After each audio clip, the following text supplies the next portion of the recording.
I'll be going up there.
Almost. Walker over here. Okay.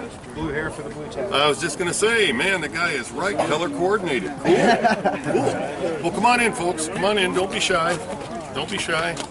Everybody come on in close because I have to make this speech a lot of times every day and I start to lose my voice.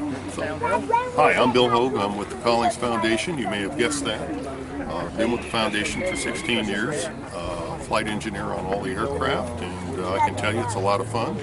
So we're going to have a good time today. My job here is to make sure you folks understand what we're going to be doing so we can do it safely. You can enjoy your ride maximum, and everybody gets back down safely. And we can promise you we'll bring you back. We've never left one up there all the years we've been doing this. Anybody been on a B-17 before? Oh, really? Okay, well, step over here. You're the new flight engineer? Okay. All right, what we're going to do is you might have witnessed the last hot load we did on the 17. We don't shut the engines down. We bring it in. We go ahead and leave the engines running to lower the wear and tear factor on the airplane engines. They're $100,000 a piece, so we try to baby them, you know. And they're also 70 years old, and they like to be babied. So we're going to leave them running, so that means that when we get the airplane in, it gets a little noisy. And as you walk out to the aircraft, you're going to get a lot of propeller blast, a lot of prop blast. So it won't be too bad. The engines will be at idle, but still, anything you have loose, hats, glasses, etc., might come adrift. So be sure to keep a good watch on them. When we get you out to the airplane, we're going to put you on board in the order to which I'm assigning your seats. And I'll assign your seats, and don't worry, it's only for the first minute of 30 seconds of flight.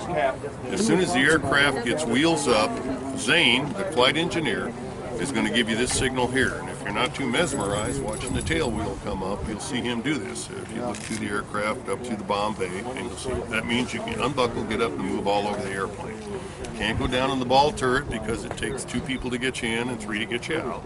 And you can't go back in the tail because that's kind of our closet, our attic. You know, we've got all of our tools and maintenance equipment back there.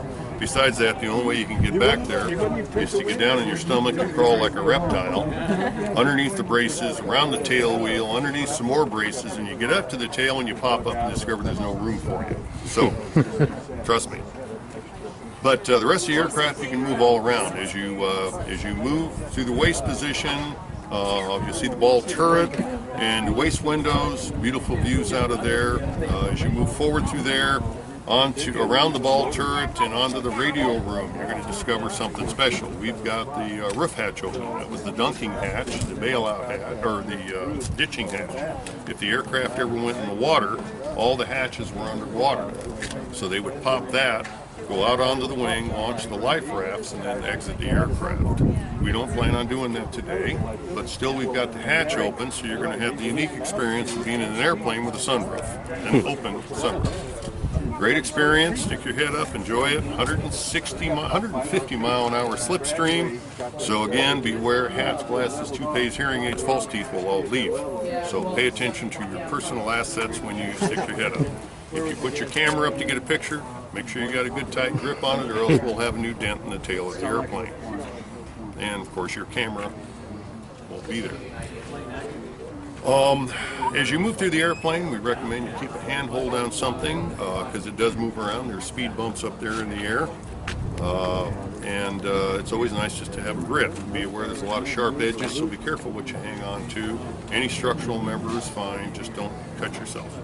There are a very nice set of cables running at convenient shoulder height the whole length of the aircraft, especially prominent in the radio room when you're trying to get up there and look out the radio room hatch. If you pull on those, that makes you the airplane's new pilot. Those control all the tail surfaces. Please don't pull those cables. Don't pull any cables.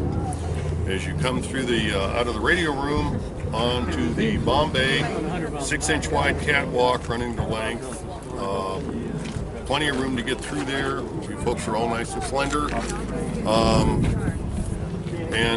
But do be aware one-way traffic. Don't go into the bomb bay without looking through to be sure there's nobody coming the other way, or else you get in the middle and go, okay, what now? You can't pass each other in the bomb bay. There's a nice platform there that looks like you can step off on it, but it says no step, and it means it. So, just one-way traffic. If you drop anything in the bomb bay while you're going through it, leave it there, because if you try to step down and get it back, the bomb bay doors will open and let you leave. It's made for easy bailout, so don't. Also, the hatch you enter at the back, the waist hatch, you can also put body pressure against it and it may open up. And as you go forward on the catwalk, or the crawl space underneath the flight deck to get to the nose, there's a hatch over there, the pilot's entry hatch, that also is made for easy exit. But just stay on anything wood or rubber and you're good to go. Okay? Good. Now when you're on the flight deck, be aware, the pilot, co-pilot are busy up there. You can welcome to watch them do their thing, fly the aircraft. You've got the most experienced B-17 pilot in the world flying it right now, Mac McCauley.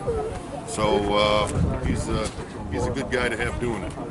But don't attempt to communicate with them because they're busy doing that pilot thing. We've got real crowded airspace around here. We got SFO, we got Oakland, we got San Jose. So those guys are real busy. Let them do that. If you have any issues you need to see addressed, Zane will probably be in the radio room. Talk to him. If you start to feel any air sickness, any queasiness, anything like that, tell him. He'll give you your very own Ziploc bag. It's like a security blanket, makes you feel better. Don't wait too long. Ask for it early. If you don't use it, give it back. We'll return your deposit. Okay? When you get up, when you go through the flight deck, drop down in the tunnel, crawl up to the nose. Spectacular view, sit on the bombardier seat, enjoy the bomb site, get your pictures. It's a rare opportunity. The navigator's table is up there.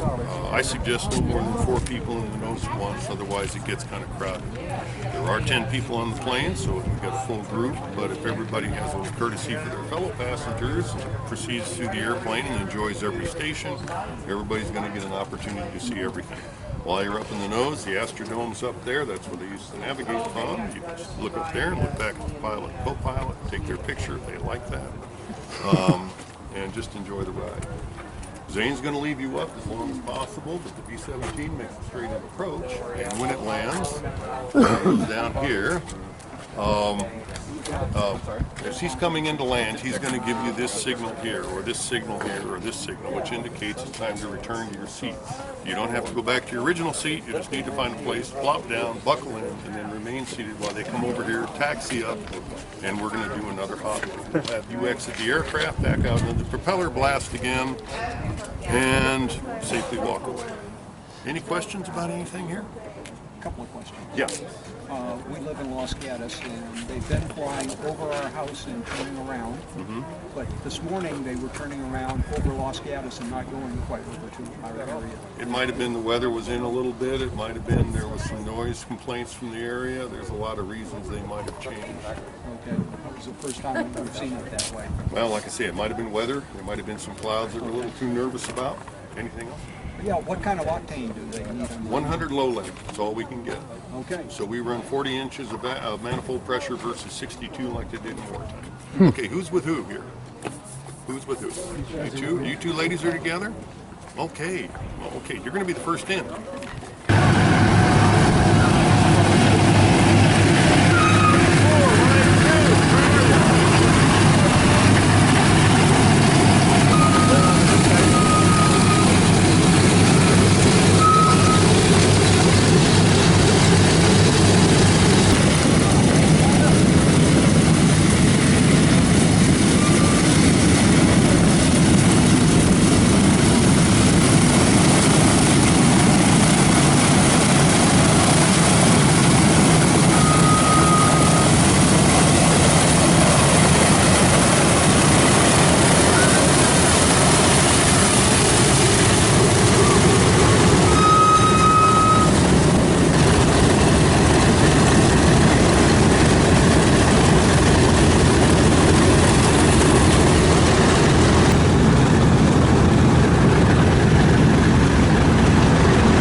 messing around, huh?